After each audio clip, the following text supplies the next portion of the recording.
Assalamu Alaikum everyone, welcome back to another video. I hope you're having a wonderful day. So this is the video that I wanted to do in the last couple of days, but I haven't had the chance to do it because it takes a lot of time to put these sometimes videos together, and I haven't had the chance. So finally done it. I am ready to let you guys know exactly what is happening to this portfolio. If you're new here, this is my portfolio. It's been something that I've shared over the last 4 years, and what you see in front of you is real money. I do save a lot of my salary and I reinvest that money, basically investing that money into the stock market. I've been doing this for the last 4 years, last 5 years, now closer to 5 years, and alhamdulillah, it's been so far so good. And one of the reasons, one of the things I want to talk about today, because some of the things I want to mention today is, first of all, why am I investing in the stock market, first of all, and what's the point of this entire portfolio. Then we're going to look at the entire portfolio, the total returns and everything about this portfolio in terms of how it has performed. Then I'm going to show you the entire portfolio because I've broken it down into different segments or different sections, and I'll tell you exactly the purpose of each section, because there's a lot of, I think there's about 27 different stocks in here, ETFs and stocks. And each one of these things have a purpose, okay? And this is really important. This is something that I've been sharing with the community for quite some time. Every single thing that you own, every single company that you own, remember, it is a company that exists, right? It's the business itself, and you need to know why you own that business, not because someone said it, but because you understand the business, because there's a reason for it. And I'm going to explain why I own certain companies. So inshallah, we'll do all of that in this video. Now, what you see in front of you right now is the Trading 212. They've made some change, which is quite interesting, right? So I'll show you some of the changes. If you're interested in joining in basically the Trading 212 brokerage, is based in basically in the UK and another European country. I can't remember now. But they do actually operate in other European countries. So if you live in Europe, there might be a chance for you to join it. It's really simple to use. And again, of course, you're going to have to do your own research, but so far I'm enjoying and I think it's really great. Because at one point I was really, didn't like the fact that you couldn't see all of these things that you see now, the total returns, the rate of returns, and all of these things. But now alhamdulillah, they've included all of that. Even the net deposit, you have to click a couple of things to get it. So now everything is kind of on your face, which is really nice. So it's becoming more or less about similar to the M1 Finance in the US. Now let's talk about why I have started this entire portfolio. What is the point of this? The point is very simple. I am saving portion of my salary every single month, so I can buy stocks in my ISA account, which is tax-free sort of a thing, which basically means if I sell my entire portfolio right now, any profit that I make, it's mine. The government will not touch it, basically. And the reason I started this whole thing is to get some sort of a passive income. What do I mean by that? You might be thinking you're going to need a lot of money to have enough income from this portfolio to live off, and that's really true. That's genuinely true, and I agree with that. But I'm not just relying on this. I do have some one property, and I've got another one on the way. Inshallah, I will let you know when that's done and what's happening. I'll give you the ins and outs. Inshallah, by the end of this year, I'm expecting it to get the handover. So I'll let you know, inshallah, when I get to that stage. But right now, I do own a property. I get £575 a month from that as a rental income, plus what I'm going to get this the new property, plus this, all of this added together. I'm looking for basically some sort of a passive income that I can live off. You might be thinking in the UK you might need 3,000, 4,000 plus whatever, but my genuine plan is not to live in the UK in the long run. Inshallah, is probably I'm going to end up going to a low-cost country, probably a Muslim country. I've traveled enough to know there are countries outside the UK that are hotter, nicer Muslim countries, halal food everywhere. Everything you need is at your doorstep and way cheaper than here. So inshallah, we don't have to be in this crazy rat race forever. And that's what I'm trying to do, and that's what I'm trying to preach every single time I talk to. A lot of my colleagues have now changed their minds about their life and situations because conversations I've had with them recently. Because I'm very basically I get obsessed about things. Like when I do something, I get obsessed. And so over the last 5 years, I've been obsessing with this stock market and learning more about it, financial freedom, all of these amazing things. and I've seen it happen. I've done my research. I met the guy called basically who wrote a book called Expat Millionaire recently, and we had a long conversation which was absolutely amazing. He actually took my books with me, he signed it, and I'm going to talk about that in another video anyway. But yeah, so I've done my research to know this works, and inshallah I'm going to continue doing this. So right now let's talk about this portfolio, and that's basically my main goal. So now what we're going to talk about is how is the portfolio doing first of all, and then the individual stocks and the different segments of the portfolio. And as you can see right now, the total return for this portfolio is £33,205, and that includes this. So there's about 19,000 right now, which is unrealized gains. So that means I haven't basically, if I sell it right now, it will be realized, and is right now as we speak is unrealized gains. On top of that, there's another £14,103, which is realized gains from dividends and price appreciation, and I will show you that in a second. Like I've always said to you guys, I will show you exactly what I'm doing. I've always said to you guys, I'm going to be honest, I'm going to be transparent, and I hope that is something that you're enjoying. And if you're enjoying that, please join us at the Patreon account where you get access to the family portfolio, as well as all of these things, as well as I do like things like monthly and basically undervalued stocks. I did one yesterday for 21 different companies that are undervalued at the moment. There's a Shariah-compliant investing ebook there. There's dividend trackers. There's a watch list, and then there's a 10 high quality businesses that you can start with. I think I changed it to 15 recently. So there is no, actually I haven't done that. That's the plan. Inshallah, I'll be doing that. And then you got the Discord, and then of course in the basically the support my work side of things, you got also similar sort of thing. You get access to the Discord where a lot of brothers are sharing really good practices. Now let's go back here and talk about this. Okay, so 8,300 is what I've received realized profit from selling stocks that I've sold over whatever weeks, and the recent one that we sold was this one here. Okay, that 100, and then that, where is it again, 400, whatever it was, all that is part of my realized gain. So 8,300. Remember that I made some mistakes over the years, and this could have been way higher, but I've sold the stocks where they were down about, I don't know, 800, 900, £1,000. So this would have been over £10,000 right now if I hadn't done that. But of course, you make mistakes, you learn from it. That's absolutely fine. So that 8,300 is in terms of realized. Okay, and then we've got £5,784 in total dividends that I've received. If you add the two together, you get £14,103. Then if you add that plus the £19,000, that is where the £33,205 comes from, which is my total return. And rate of return, which is basically money weighted, okay, is 78.6% basically, which is really crazy. Okay, and when you look at the actual portfolio, just the stocks only, as you can see, we are up since the beginning of basically the whole portfolio.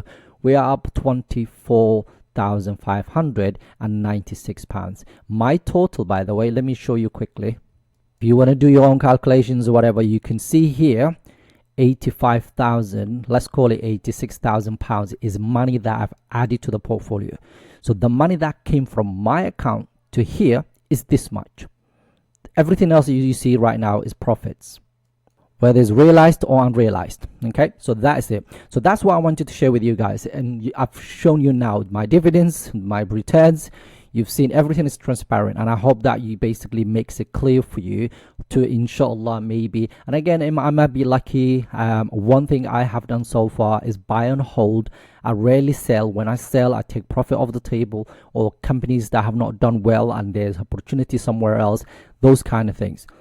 I've never invested in penny stocks. I'm not interested in small caps. I don't talk about to make mega cap is what I'm normally looking for, because I know there are specific things that I'm looking for, which I'm going to share with you guys now. Okay, the things that I'm looking for is to buy and hold companies that have a wide moat. That means the companies have a competitive edge over their competitors. Okay, so company that has maybe 2 or 3 companies in the same sector, but they're the company, the want to go to kind of company. Okay, that company must be increased in revenue, because I don't want a companies whose revenue is declining year after year. I'm not interested in that. I want companies whose revenue is increasing every single year and earnings per share. Those two things are very important, because that means the business is basically selling products, okay, and they are potentially will have a free cash flow because the net income will be higher, or the gross margins will be a lot higher. And then of course that free cash flow will then help us get in basically dividends, but not dividends. I want companies that pay increasing dividends. That's important for me. Right now, a lot of other companies that I own, you will see it today, different categories. We've got growth stocks, we've got dividend growth stocks, we've got dividend play stocks. The dividend play is very small in comparison to dividend growth stocks. Why? Because I want the dividend growth stocks for the next 10-15 years, because that's my trajectory. That's what I'm thinking. Maybe in 15 years down the line, I want to be able to use that money. Okay, so I want these companies, even though it's 1% now, in 10 years that 1% will have increased by whatever percentage. Okay, double digits will be better. And a lot of the companies I do own do pay excellent dividend that have been increasing over the years. And of course the shareholder basic reward is includes share buybacks as well as the dividends that, like I said already. So if a company has a moat, increasing revenue, increasing profits, EPS, free cash flow, they paying dividends, and they're buying back their own shares, that's what I'm looking for. There are other things that I look for as well, okay? So the debt levels and all the other things, but I don't want to overcomplicate things. These are the things that I look for first. Then I look at the current assets against current liabilities. I look at the debt levels. I look at the basically the business trajectory side of things. Is there demand for this product? Is it kind of phasing out? I do a lot more other things, okay? But this is the main things that I'm looking for. Now what I'm going to do is I'm going to reveal the first set of companies, and I will show you exactly, but we'll talk about one at a time, inshallah. And the first one is Salesforce. Okay, Salesforce basically has given me a 1 year return of 31%. So this year, last year, has basically 31% for that 1 year. Now, total return the last 5 years, we're looking at about 107%. This is why I said these companies are basically growth companies, because a lot of them have been growing massively. Now the 5-year growth rate in terms of revenue, in terms of EPS, is absolutely amazing. They have excellent free cash flow. They expected to grow almost double digits. Currently fairly valued, $315 per share is where they think the price should be. Now I'm not buying now because I'm up quite a lot, and if it comes back down, basically I will be buying more, inshallah. Next one is one that I am still buying, and I will continue buying, inshallah, as while it's still undervalued. Again, all of the companies that we talk about today has a wide moat, and as you can see, 3% for the 1 year. So it didn't do well last year. That's one of the reasons why the stock, once it tanked a lot, that's why I started buying more. 145% total return in the last 5 years, which is absolutely amazing. That includes, by the way, dividends and so on. The 5-year growth rate for EPS and revenue has been up, and both of them absolutely amazing. Free cash flow 3% and 3 billion. Free cash flow should be better for this company, but we'll see how things go. Double digit growth expected for the next couple of years. 20% discounted, so I'm still buying. 26% discounted, so I will continue buying, inshallah. Next one is probably one of the best companies in my portfolio. I promise you, I did a bit of research while I was when I was building this portfolio, and I came across Broadcom. At the time, I think it had 3% dividend yield or whatever it was. And it was mainly for me at that point, it was the dividend side of things that attracted me, because it had 33% or something like that for the 5-year growth rate. And then I did a little bit more research. I was like, wait, this company is undervalued. They've got amazing products. They bought all of these businesses over the last whatever years. They work with companies like Apple and so on. But so why is no one talking about it? Why is no one buying this? So at the time, alhamdulillah, I bought a lot of those, basically as much as I could. And I didn't want this company to become more than 5% of my portfolio. So I kept it around that for quite some time. And then AI started and just gone to the moon. Completely, like, look at this 1 year, 113% for basically in 2024. Total return the last 5 years, 745%. And the 5-year growth rate and the EPS in terms of everything else is perfect. Almost $20 billion of free cash flow. Double digit, expected to grow double digits next year in terms of EPS, in terms of revenue side of things. But right now, a little bit expensive. So I'm just going to hold on to it. I'm going to leave it alone. Next two are very similar, and I call them growth companies because for two reasons. They are dividend growth companies for me, but they also have those double-digit growth expected to be moving forward, and that is Visa and MasterCard. I really like both companies. They've done similar in terms of 22%, 25%, so that's exactly the market return, similar to what the market has done. But last basically 10 years, 5 years, we're looking at about 74%, 81% for MasterCard, so not bad at all, and they've done well basically in terms of growing that revenue, growing that EPS and free cash flow. These companies are very, very rich. Moving forward, one is fairly valued, the other one is slightly expensive, so I'm holding on to it. I'm not adding to them. Again, if I see pullback in the next whatever months, and especially for Visa, I will be buying more, inshallah, because I did buy more of MasterCard, and this is one of the companies that I also own in the family portfolio, so I probably will be buying more of Visa, inshallah, moving forward. And the final company for this section is Intuit.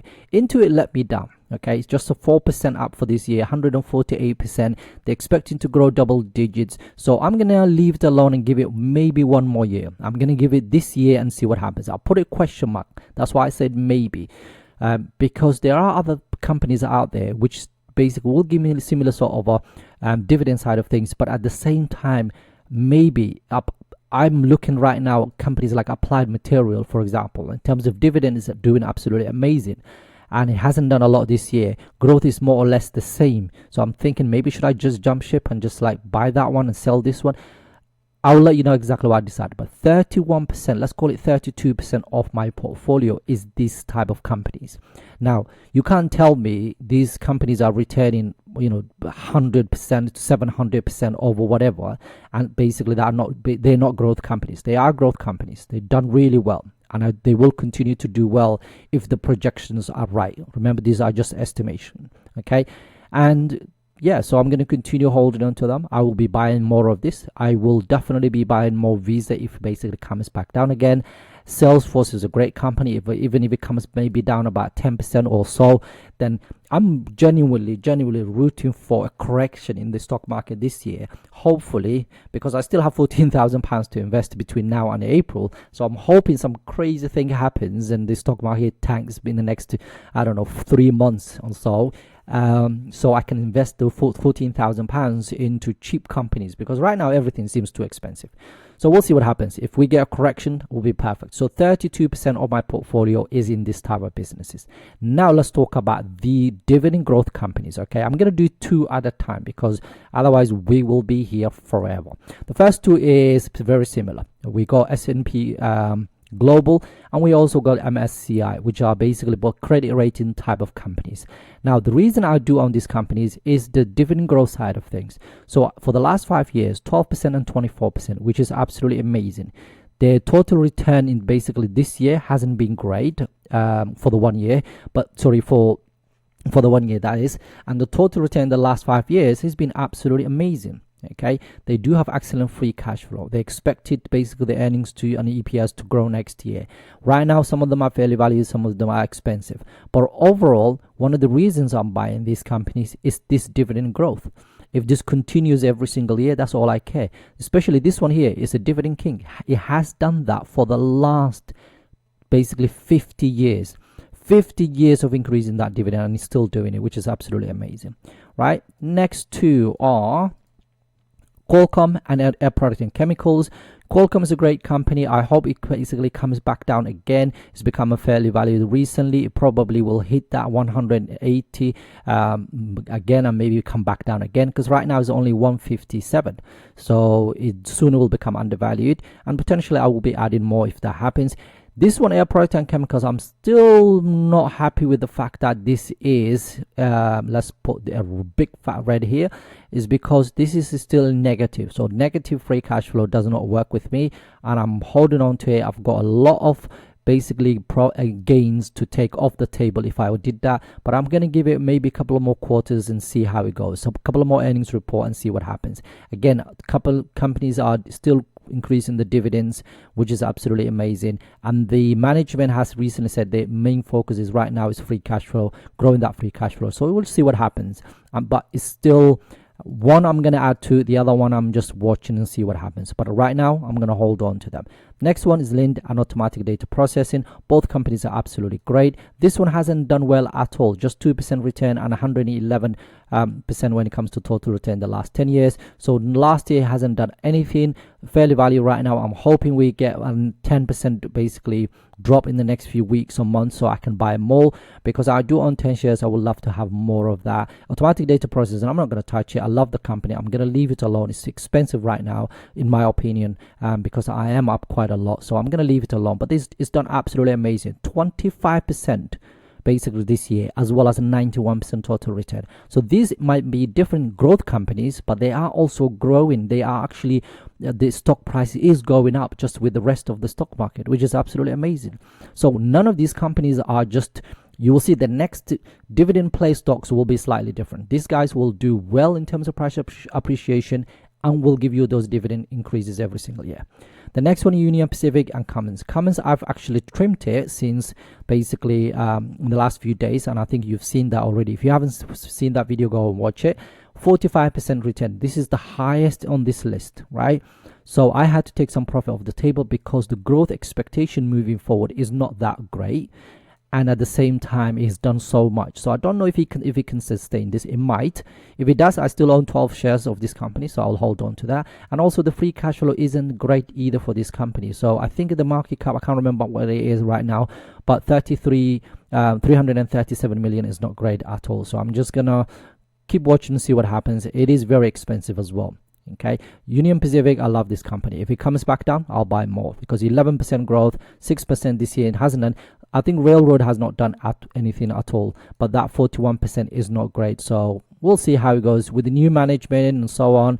I'll give it a little bit of time, and then if it comes back down, I'll buy more, because I love the dividend growth side of things. West Management is a new company that I've added to the portfolio. It's slightly expensive, but I am buying and holding at the same time. So here and there, I'll just nibble, just add a couple of shares here and there. Hershey, of course, I really like this company. By the way, this one is basically 9%, this one 10%. I like Hershey. There's a bit of a problem with the cocoa prices right now. It have been so high. It still returned 12%, which is not bad at all. 28% for the last 10, basically 5 years, which is not great. Free cash flow is decent. They're expecting the earnings to the EPS to decline, and the revenue is about 2%, but it's discounted right now. So I am still buying, and we'll see where we end up by the end of the year, inshallah. Next two is Procter & Gamble and EOG Resources. Procter, I'm going to leave it alone. I have not added to this company for a very, very long time. I like the dividend growth side of it. It's done 13% this year, 52% over the last basically 5 years. They got excellent free cash flow, a little bit expensive right now. They're expecting the earnings to grow about 7%, basically revenue to grow about 4%, which is not bad at all. This one I'm still buying. It's newish to the portfolio. It's still fairly valued. There's not much of expectation. I think oil prices go up, then of course this company will benefit a lot from that. But right now I'm buying while I still can, because $126 per share is where they think the price should be. Right now it's exactly 126. Let's do the next three together. I don't want to make the video any longer than it needs to be. Merck is the next one. I am buying definitely as soon as I actually let's see, in the next few weeks I will definitely be buying more of this company. It has come down a lot. Negative 12% basically return this year, 34% last couple of few years. It's a dividend play again, more or less. This one dividend growth is about 9%, which is really good. I mean dividend growth company, not dividend play. Dividend play is the next one. Home Depot, and basically is absolutely amazing company. I really wish I bought more. The dividends are amazing, the returns are decent for the last whatever years, but it is too expensive, so I'm just going to hold on to it. And UPS, while we are going through this madness about the labor cost, basically the labor laws, because they now have to pay more for their workforce, that's basically taken some of the margins a little bit squeezed right now. So we'll see how that one goes, but I will be buying more of it, inshallah. So these are my dividend growth companies. Remember, if I can have a portfolio, and I'll show you inshallah at the end, if I can have a portfolio where the dividend growth is maybe 6, 7, 8%, right, every single year, that's higher than inflation, okay, I'm happy with that. What's the alternative? The money to sit in your bank, okay, and grow nothing and eaten by inflation. Or you've got inflation beating portfolio, okay, that increases at least 7% every single year, price appreciation, and another dividend side of things about 9%. Come on, it's no brainer. It genuinely is no brainer to invest in the stock market. But again, always do your research. Please don't listen to me. All right, final. I'm going to do all of them in one go because we're running out of time. And the reason is I call them dividend play is because these companies, there's not much price appreciation side of things, okay, over the last whatever years. This one has done absolutely amazing. I included AstraZeneca on this list for this reason, okay. Let's have a look. The valuation right now, it seems decent. Okay, 60% undervalued at the moment. When you look at the dividend side of things, okay, they're doing this. They're not buying back their own shares, and also it says here it's been volatile in the last basically 10 years. So the dividend's been slightly volatile for the last whatever years. Otherwise, it would have been dividend play for me, and a dividend growth stock, but it's not there yet. But they are expecting the earnings to grow 15% and the basic revenue to grow about 7% next year. All of them are undervalued according to Simply Safe Dividend. Okay, and this one I've got this information from Seeking Alpha because they don't have that on the Morningstar valuation side of things. Okay, so all of these are dividend play for me because Rio Tinto, as a very volatile company, is very cyclical. It depends on the price of iron ore. This one hasn't done great at all. It's just there for the dividends as we speak. So I'm hoping some catalyst, something to change. If the EPS basically grows 11% next year, then we might be able to see a bounce in terms of the price might get slightly higher than 40, whatever it is right now, 48 pounds. So overall, that's that entire portfolio. The only thing that's left that's less than 1% is my ETFs, and I'm going to continue dollar cost averaging into these ETFs. I do like them.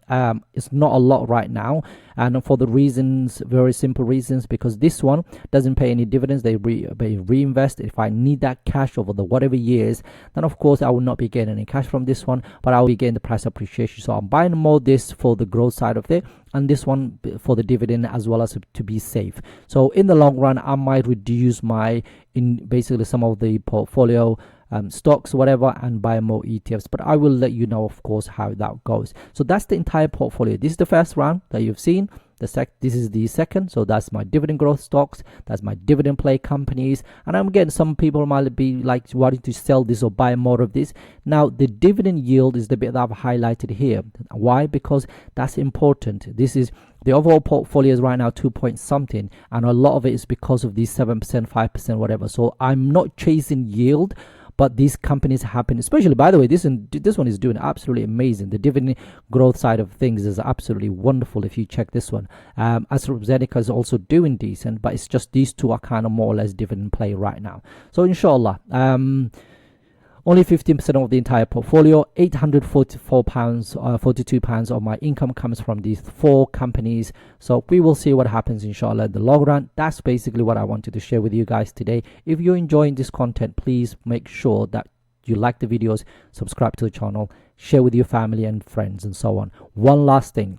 By the way, if you're still here, please like the videos and share with your family and friends, and put on the comment section what companies do you own, like what is on your portfolio. So let's share that with the community, inshallah. I'm sharing my journey. You need to share yours as well, inshallah. If you can do that, that would be absolutely amazing. So the dividend growth side of things, this I put in my entire portfolio here, and it tells me basically last year it was 8.2% basically growth in my dividends side of things, and last 5 years basically almost to 10%, and the last almost 10%, the last 10 years, 5 years and 10 years is almost 10%, which is absolutely amazing. So if this trajectory is kind of going up every single year to at least basically £3,000 by the end of what currently it looks like I'm getting about £3,000 basically. But again, of course, I have to take that into consideration, the fact that I have to pay 15% for the US stocks and so on.